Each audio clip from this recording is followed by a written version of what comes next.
क्या आपने अपने आसपास मारण तंत्र का प्रयोग देखा है? ये कहानी है एक गांव की।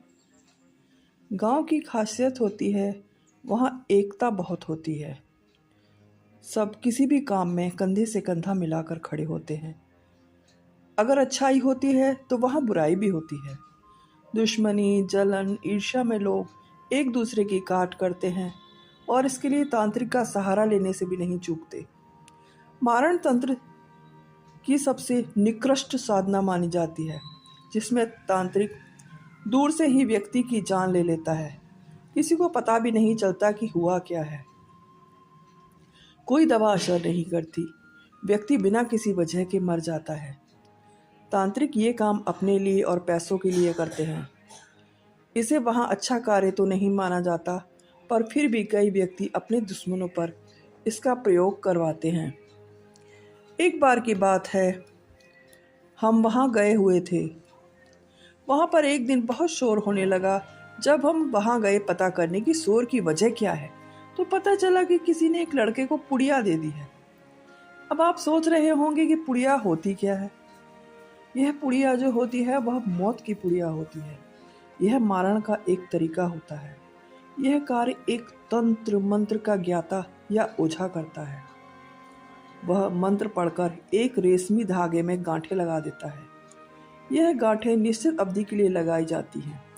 यह गांठें असमान संख्या में लगाई जाती हैं। ज़्यादातर 3 या 7 गांठें लगाई जाती हैं।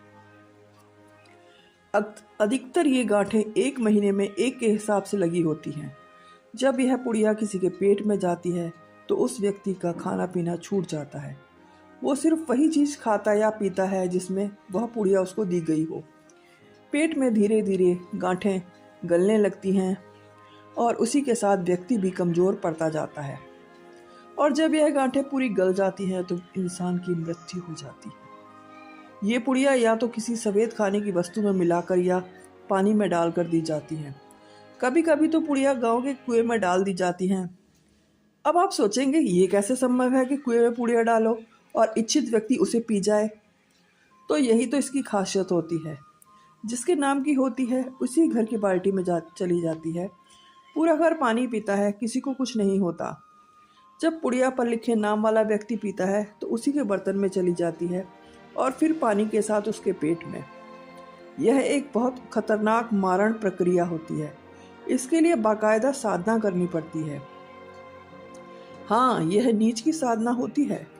इसे कुटिल लोग ही करते हैं। ऐसे लोग जो दूसरों को मारने में भी नहीं हिचकिचाते। जब हमने पता किया कि हमारे गांव में ऐसा कोई है जो यह कार्य करता हो, तो हमें बताया गया वहाँ पर एक अधेड़ उम्र की स्त्री है जो यह काम करती है। उसको शमशान में साधना करते हुए कई लोगों ने देखा है। अमावस्या की रात में वह जाती है और निर्वस्त्र होकर बाल खोलकर आग जलाकर कोई साधना करती है। जोर जोर से मंत्र पढ़ती है और कुछ हाथ में लेकर आग में फेंकती रहती है। शायद किसी तरह के दाने होते हैं। कई लोगों ने उसको देखा और वह डर जाते थे। पता तो सबको था कि वह क्या करती है, पर उससे कहने का कोई मतलब नहीं था, क्योंकि वह उनका नुकसान कर सकती थी। उसके परिवार में एक बेटी थी जिसका विवाह हो चुका था। पति की मृत्यु हो चुकी थी। दिखने में ही वो भयानक सी लगती थी। छोटा कद, सूखी हुई काया, काला रंग और अजीब सी लाल आंखें। लोग उससे कतराते, उसके सामने भी नहीं पड़ना चाहते थे। उससे पंगा लेने की तो कोई सोचता भी नहीं था। एक बार किसी ने पूछा कि आप यह क्यों करती हो, तो उसने कहा, यह तो करना ही पड़ता है। एक बार इसको जगा लो तो इसको हम नहीं रोक सकते।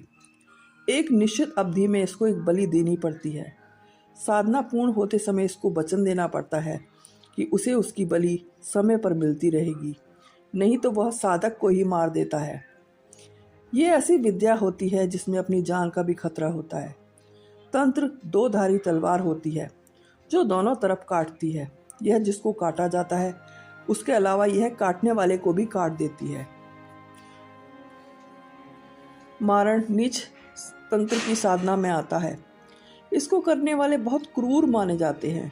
इसको करने के लिए बहुत कठोर दिल की आवश्यकता होती है।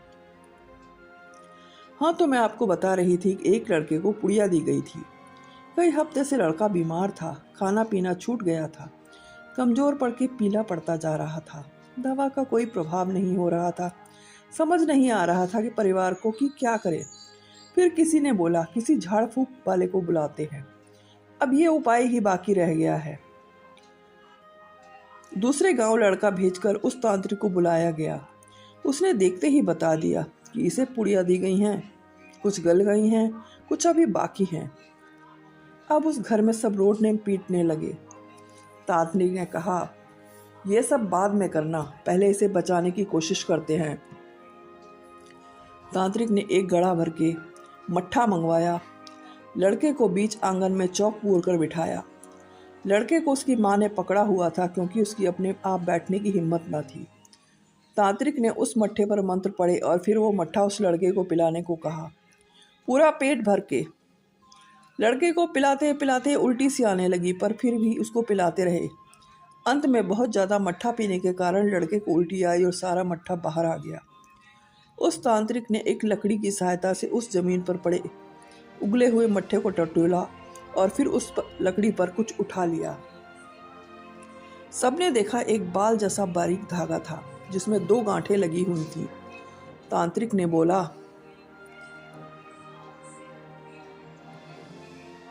3 गांठें लगाई गई थी, इसमें एक गल गई थी, दूसरे की शुरुआत हो चुकी थी।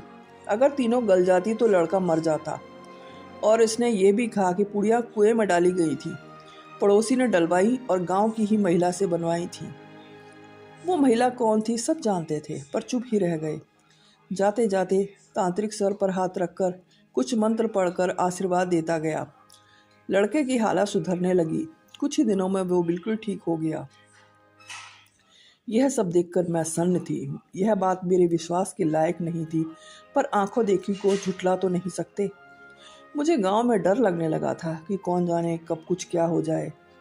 तब माँ ने बताया, अधिकतर टोटके लड़कों या पुरुषों पर ही होते हैं। लड़कियों को कोई कुछ नहीं करता क्योंकि लड़कियों को गांव में मान्य माना जाता है। उनको नुकसान पहुंचाने से भाग्य खराब होने का खतरा होता है। और दूसरी बात, गांव की खेती बाड़ी का काम पुरुष ही करते हैं। उनको हानि होने से ज़्यादा नुकसान होता है परिवार का। पुड़िया देने की घटना मैंने अपने जीवन में 3 बार देखी। 2 बार व्यक्ति बच गए थे, पर तीसरे व्यक्ति की 3 महीने के अंदर मौत हो गई। वो सूखता चला गया लकड़ी सा। बहुत इलाज हुआ पर सब व्यर्थ। उसकी मृत्यु के बाद भी किसी को कुछ पता न चला। कुछ समय बाद उस व्यक्ति की भांजी एक देवी के भक्त के दरबार में गई तो उस भक्त ने बिना कुछ पूछे ही उसे बता दिया कि तुम्हारे परिवार में कुछ समय पहले एक मृत्यु हुई है मारण साधना द्वारा। उसे सफ़ेद चीज़ में डालकर पुड़िया खिला दी गई थी, घर के ही किसी सदस्य के हाथों। 3 महीने की मियाद थी। तुम लोगों ने ध्यान ना दिया। वो पुड़िया पूरी गल गई और उनके प्राण निकल गए। भांजी ने ये बात अपनी बुआ को बताई और कहा, पता लगाओ किसने किया। उन्होंने कहा, जान तो चली गई, अब इससे क्या फ़ायदा। परिवार में कलेश ही होगा, फिर कोई सबूत भी नहीं है। अगर ऐसा कुछ हुआ है तो जिसने किया है वह व्यक्ति अपने कर्म खुद भुगतेगा। सब परमात्मा पर छोड़ दो। और इसी के साथ यह कहानी ख़त्म होती है। सुनने के लिए आप सबका धन्यवाद।